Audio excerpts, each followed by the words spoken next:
Assalamualaikum warahmatullahi wabarakatuh. Apa kabarnya teman-teman? Semoga selalu dalam keadaan sehat walafiat, tidak kurang satu apapun ya.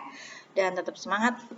Baik, hari ini kita akan berbicara mengenai geostrategi Indonesia atau ketahanan nasional yang ada di Indonesia. Oke. Sebelumnya ada 3 sub yang akan kita bahas pada hari ini.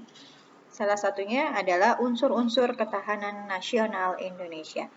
Sebelumnya kita akan lihat dulu geostrategi itu apa. Geostrategi itu adalah suatu strategi memanfaatkan kondisi geografi negara dalam menentukan kebijakan tujuan sarana untuk mencapai tujuan nasional. Nah, geostrategi Indonesia ini diartikan pula sebagai metode untuk mewujudkan cita-cita proklamasi sebagaimana yang diamanahkan dalam pembukaan Undang-Undang Dasar 1945. Itu adalah geostrategi ya. Kemudian pokok pikiran dari geostrategi ini adalah manusia yang berbudaya yang selalu berhubungan dengan Tuhan dan budayanya sejak lahir dan tumbuh berkembang dengan hal itu. Kemudian yang kedua adalah ketahanan nasional dalam Pancasila yang sebagai falsafah dan ideologi Pancasila merupakan pokok pikiran dan ketahanan nasional. Kita lihat slide berikutnya, perspektif konsepsi ketahanan nasional. Di sini ada 3 hal.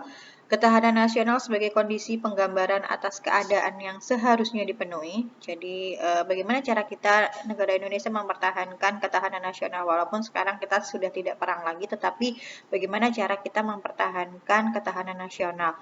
Mungkin dengan dari aparatur negara, dari ABRI, tentara, dan lain sebagainya, ini kita tetap dilatih sebagaimana adanya musuh ya, jadi harus ada pelatihannya juga begitu.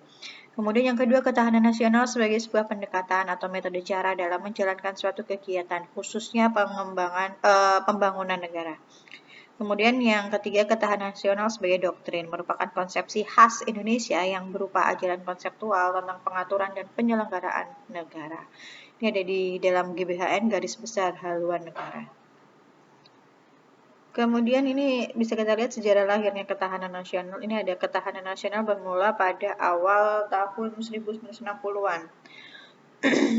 Pada kalangan militer ada Sesquad, ini adalah Sekolah Staf dan Komandan Angkatan Darat. Ini cikal bakal lahirnya dari ketahanan nasional. Kemudian tahun 1969 lahirlah istilah ketahanan nasional. Dan konsepsi ketahanan nasional ini ada di tahun 72. Jadi dirumuskannya bagaimana cara mempertahankan bangsa kita. Karena bangsa kita adalah terdiri dari berbagai macam kepulauan. Nah, ini bagaimana cara merumuskannya begitu ya. Kemudian selanjutnya ketahanan nasional dalam GBHN. Nah, tadi kan sudah disinggung tuh garis besar haluan negaranya seperti apa. Nah, ini ada konsepsinya dan juga rumusannya. Oke, kemudian ketahanan nasional dalam GBHN. Nah, bisa dilihat di sini di ketahanan ideologi, politik, ekonomi, sosial, budaya, dan pertahanan keamanan. Untuk ideologi, kondisi mental, keyakinan, dan kebenaran akan ideologi negara, kemudian politik, kondisi kehidupan dan sistem politik di negara tersebut bagaimana. Ekonominya, stabilitas perekonomian seperti apa di Indonesia ini sudah stabil atau belum untuk perekonomiannya, sudah merata atau tidak itu. Kemudian ketahanan sosial budayanya dan juga keamanannya juga ya, pertahanan keamanannya. Ini kondisi daya tangkal dan bela negaranya itu seperti apa. Kemudian sifatnya menunggal atau integratif, sifat mawas kokoh dalam nasionalisme. Ke dalam kokoh dan nasionalismenya juga. Kewibawaannya, kemudian konsultatif dan kerjasama. Unsur-unsur ketahanannya ada faktor tetap dan faktor yang berubah. Kalau kita membicarakan faktor tetap, ini ada secara geografi dan sumber alam. Ini tetap artinya ketika wilayah Indonesia dari 1 sampai 10 yaitu 1 sampai 10 itu punya Indonesia begitu. Tidak berubah begitu ya. Kemudian kalau yang faktor berubah ini terdiri atas kemampuan industri. Industri kita ini ada mengalami banyak sekali perubahan kemajuan ya. Kemudian militer dan demografi, karakter nasional serta moral. Oke, kita lihat di pendekatan Astagrata dalam pemecahan masalah. Astagrata itu apa?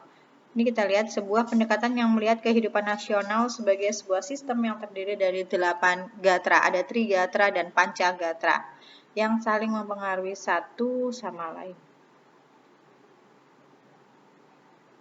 Nah, teman-teman, untuk selanjutnya, materi selanjutnya kita sambung di video berikutnya ya.